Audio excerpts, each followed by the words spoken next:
given that testosterone for the 3.5 billion males does this reformatting, what we tend to get is that males will use objects more for nurturance, right? So they will tend to throw darts. They'll tend to kick things at each other, throw things at each other, use each other as objects moving in space, right? By pushing each other, right? And all of this stuff, the stuff of which we made school scared to let boys do at recess, or quite often child care communities are not trained in this at all. So kids are going to as you probably know, 5 out of 6 expulsions from daycare centers or child care centers are male, right? And the women, mainly women in those centers, got no training in this. So they get this aggression in there and they can't see that it's nurturance.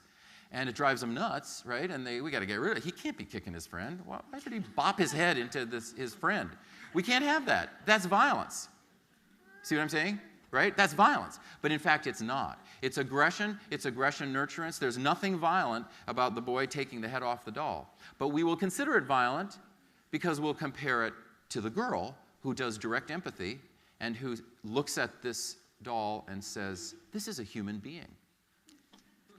But the male looks at the doll and says, this is an object. This is not a human being. Why are they telling me this is a human being? This is a plastic object. I'm going to move it around in space, right? And throw it, etc. So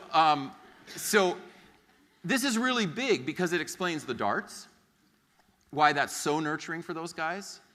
But if you put 5 girls together, where anywhere on Earth can you find 5 girls who want to show their love for each other by going down into a completely dark basement with all the spiders in the completely dark basement and saying, I really care about you, Sarah. I'm going to throw this dart at you.